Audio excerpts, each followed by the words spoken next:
A long, disoriented walk to her untimely death or something else. The discovery of Mitrice Richardson's remains, confirmed this morning in a sometimes testy news conference at Sheriff's headquarters, have opened up a puzzling series of questions. Among them, how did she die? Released from jail at midnight with no phone, no car. 11 months later, Mitrice Richardson's remains were found in a ravine. Tonight, criticism over the way the LA County Sheriff's Department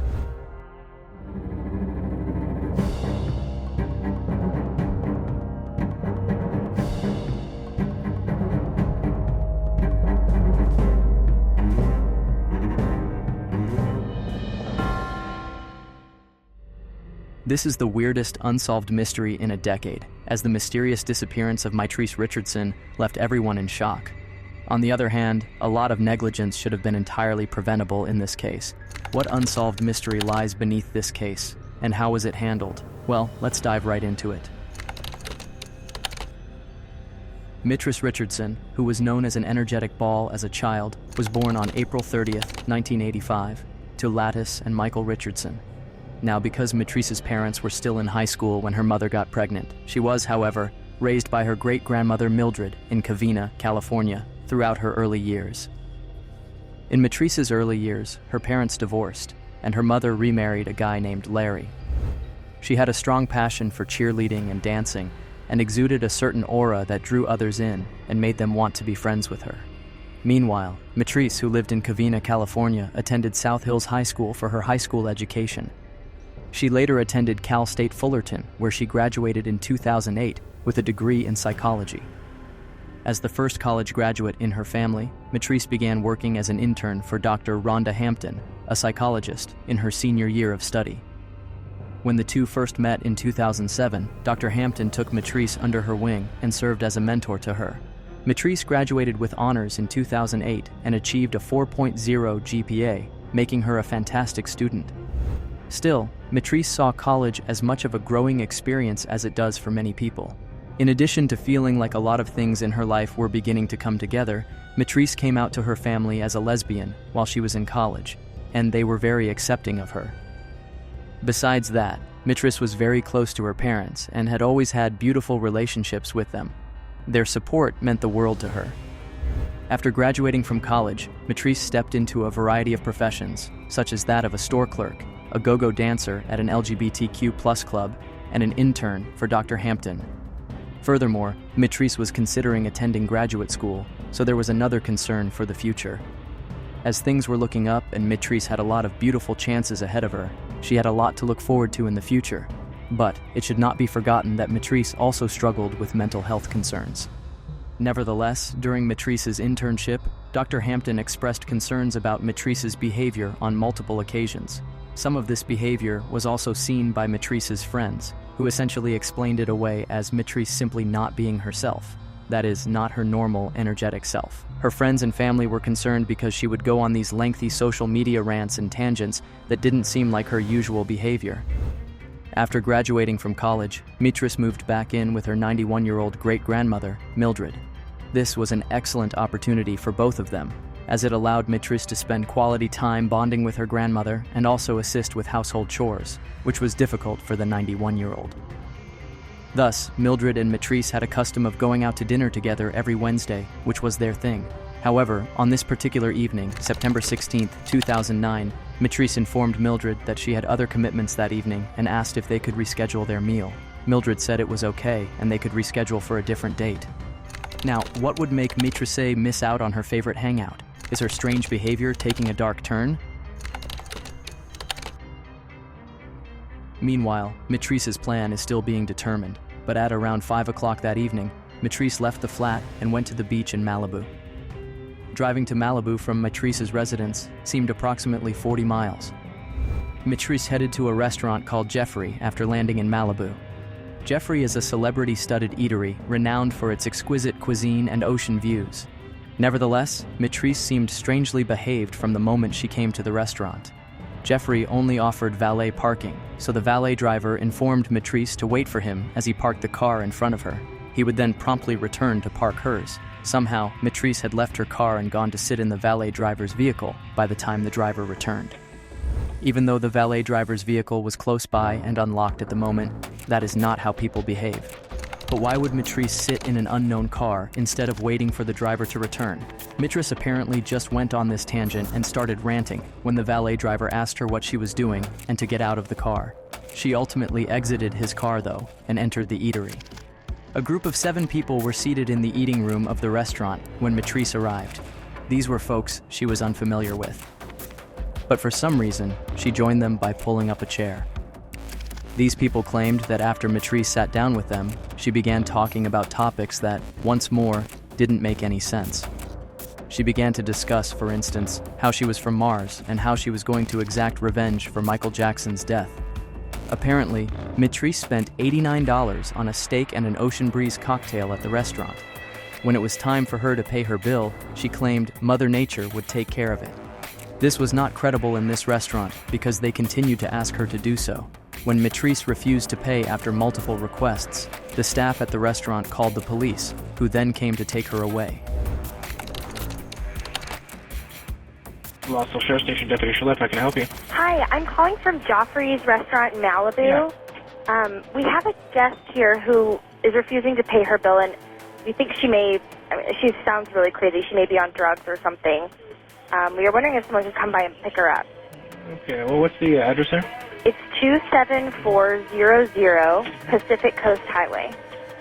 And is she a white, black, Asian, Hispanic? She's young black girl. She's probably in her 20s. Okay, what's she wearing? She's wearing a black T-shirt and I think blue jeans. Is she with anybody else? No, it's just her.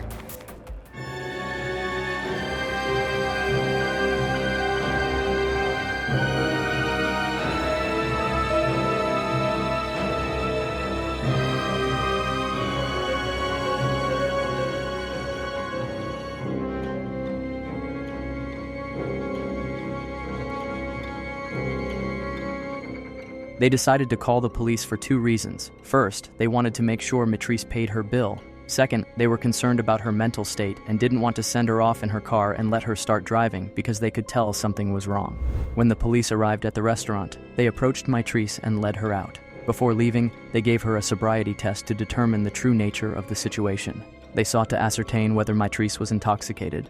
However, she passed this sobriety test, which surprised the officers. When the police asked Mitrice if she had ever received a diagnosis of a mental illness or if she was currently taking any medication, she replied that she had not. When police finally got around to searching Mitrice's car, they discovered a tiny amount of marijuana in the center console. Even though it was a minimal amount, less than an ounce, police were given the go-ahead to arrest Mitrice and transport her to the Lost Hills police station. It was so observed that the arresting officer did not mention any of Mitrice's strange behavior in his report at the time of the arrest. In the real sense, Mitrice was only detained for possession of marijuana and deception. The public has strongly criticized the police in this case, especially about Mitrice's arrest, arguing that they ought to have $5,150 her rather than simply apprehending her and transporting her to the station. For those of you not aware, a $5,150 is reportedly what happens when an arrested person seems mentally unstable or poses a risk to themselves or others. In these situations, the individual is placed under a 72-hour observation period while they get a psychiatric assessment. However, that did not occur in Mitrice's case, which left everyone even more perplexed. In this instance, it is evident that Mitrice is not acting like her usual self, and she passed the sobriety test, proving that this was not an instance of her being excessively drunk or intoxicated. Instead, something strange was happening, which the public had accused the police of. Following news of Mitrice's arrest from Mildred, Mitrice's mother, Lattice contacted the Lost Hills police after the police, and Mitrice arrived at the sheriff's department. Conversely, Mitrice was allowed to call when she was brought to the police station, and the only number she could remember from memory was Mildred's. When she finally got through to Mildred on the phone, it was a little after 10 o'clock, and the 91-year-old woman wouldn't be able to travel to the Lost Hills department.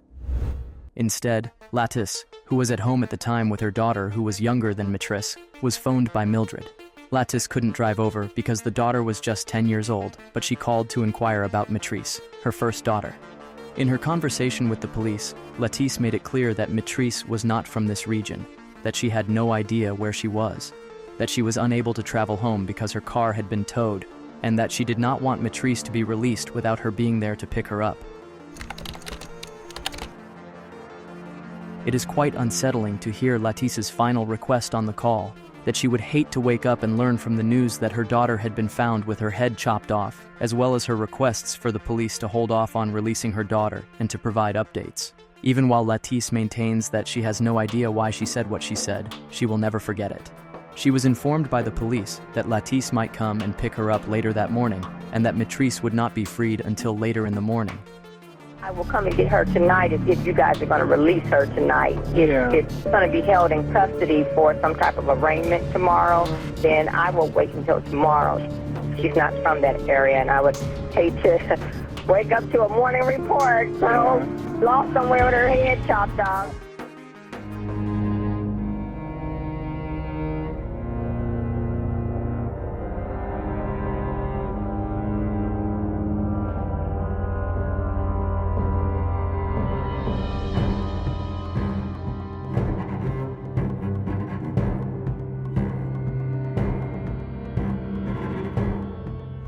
You can only imagine how confused and upset Latice was to hear that Mitrice had already been freed when she called again at 4:30 a.m. on the 17th, armed with this confirmation and reassurance.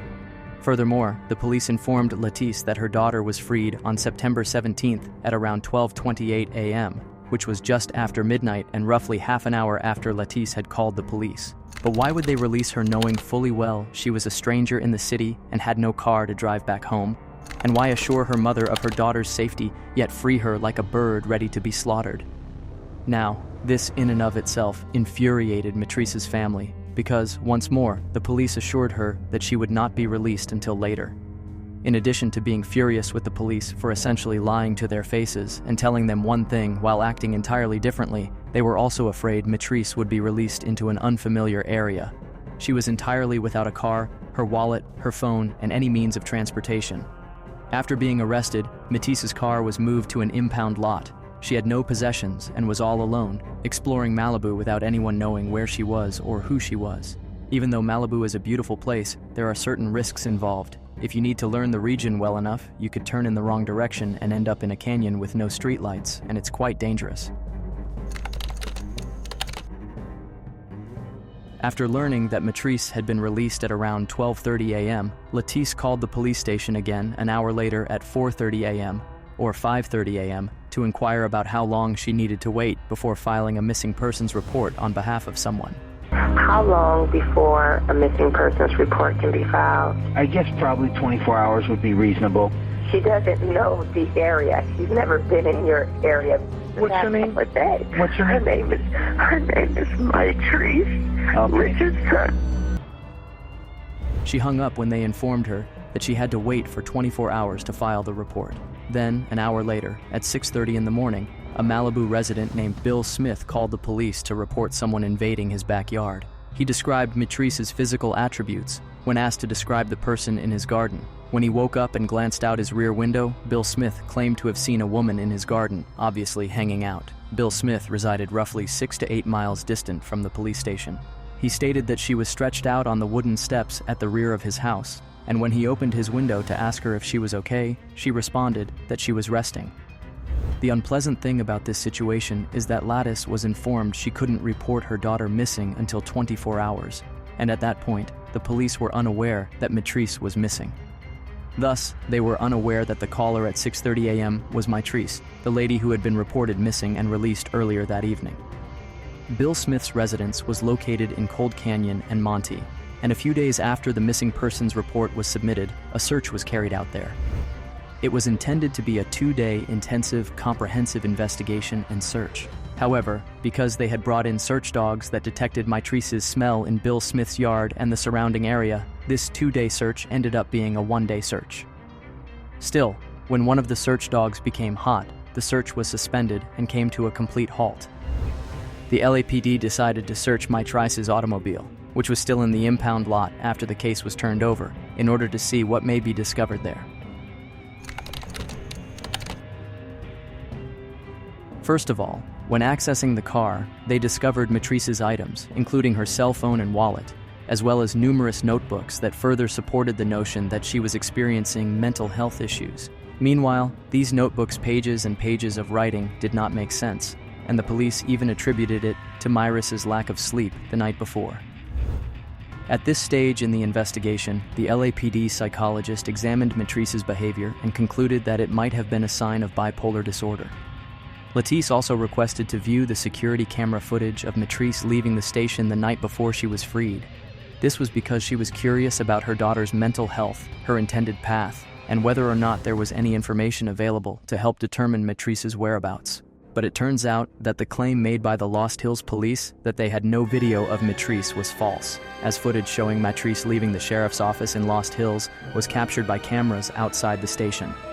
Detectives from the LAPD believe that Mitrice and this deputy may have crossed paths at some point, because shortly after she was seen leaving the building, another deputy was also seen going through a different door.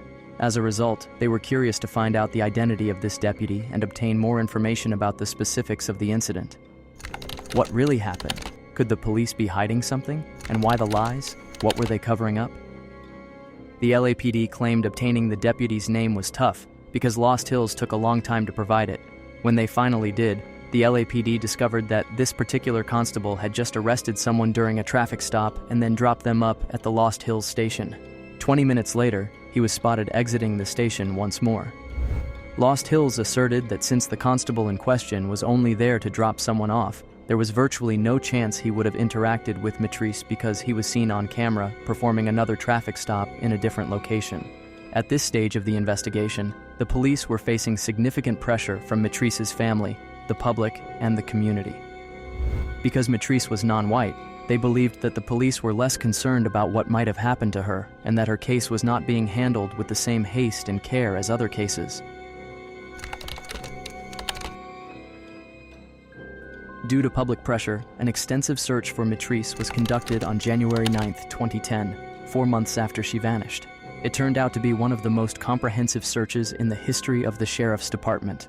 More than 300 volunteers, helicopters, horses, search dogs, and foot soldiers covered around 18 square miles, or a little more than 11,520 acres, to put it another way. Despite their extensive searching, Mitrice was not located in Canyon. After Mitrice vanished, there were several reports of her sightings, and oddly enough, many of these sightings took place in Vegas. Apparently, many individuals in Vegas, including Mitrice's father, Michael, claimed to have seen her.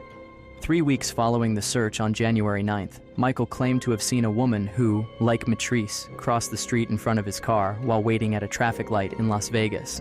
Michael said that he hurriedly got out of the car and began yelling, "Mitrice," his daughter's name, as soon as he noticed this woman. Nevertheless, he could not locate the particular woman since she had been disoriented in the crowd. Michael thought that Mitrice might have been a Vegas prostitute at that time, based on what he said he saw. One of Mitrice's friends from high school told him he had also seen her one night in Vegas. He said that while he and his buddies were at a casino, he noticed a woman resembling Mitrice. He called out her name, but she turned around and fled from him. In light of these two possible sightings, the LAPD then traveled to Las Vegas to conduct their search for Mitrice. While there, they spoke with over 70 witnesses, many of whom stated that they had seen Mitrice and thought she did appear familiar. He walked up and said, "Hi, Mitrice." She basically looked at him with a kind of a shocked look and left the location.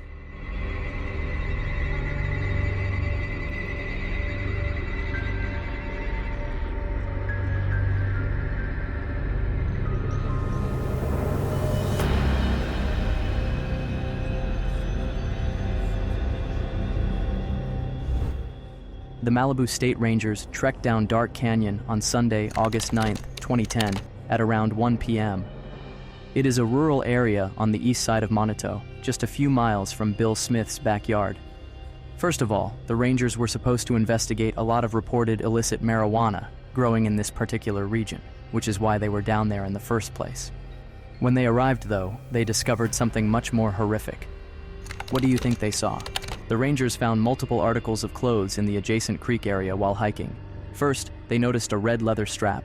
Next, they saw a black bra with sticks, leaves, and other garbage covering it. Finally, they noticed a pair of blue pants with debris all over them. But in the end, they decided to leave these things behind and trekked until they came across a human skull. The ranger noticed dark, curling hair near where the skull rested amidst rubble. Not only had they discovered a skull, but it was separated from the remainder of the corpse. Thus, the skull was separated from the other bones, including a leg bone. The remains were identified as belonging to Mitrice Richardson using dental records. Now, a big mess was made during the collection of these skeletal remains and the subsequent stages of the investigation. The police were called by the rangers as soon as they discovered the skeletal remains, and as it was pretty tricky to get to where they were, they arrived on the scene shortly after by helicopter. This was a particular region, not something you would just stumble upon. But upon arrival, the police discovered a human skull, a pelvic bone, and a leg bone strewn among the rubble. The coroner's team had to be airlifted in as well, but after the police discovered the remains, they phoned the coroner's department and dispatched a team to retrieve the bodies. The cops decided to retrieve the remains without consulting the coroner's team, because the weather wasn't safe enough to fly in at this time, and the helicopter had very little fuel left. The disturbing part came at this point, as the LAPD reported that they had clearance from the coroner to remove the bodies. The coroner asserted that they never authorized the police to carry out this action. Thus, there had been much back and forth over this once more. If the coroner's denial of authorization was accurate and the police proceeded without consent, they violated a state penal code in California. When remains are discovered in a homicide case, the coroner team usually responds and gathers the remains. They can then return them to the medical examiner's office in this manner. The coroner team has received specialized training in this area. They are skilled at gathering remains and preserving as much DNA as possible. The coroner team also was finally able to reach the site of the remains on the 10th day after the 3 bones, the leg, the pelvic bone, and the skull, were taken. In the meantime, police found additional remains and relocated them to a plastic sheet inside a body bag. However, the coroner team was unable to pinpoint the exact location of the remains because they were taken and the site was not adequately marked. As a result, they were unable to locate the scene with accuracy. Now, because of the stage of decomposition in which the remains were found, the medical examiner conducting the autopsy was unable to determine the cause of death. Even though the remains were skeletal at this point, the medical examiner stated that no signs of trauma existed. Furthermore, Mitrice's family filed a lawsuit against the county, and in 2011, they were awarded a settlement of $900,000. In December 2023, the prize was increased to $20,000 for any information about what happened to Mitrice that night. Was Mitrice's case a result of foul play, or was it a homicide? Please let us know your thoughts in the comments section below. And please don't forget to check out any of our videos displayed on your screen for more videos like this.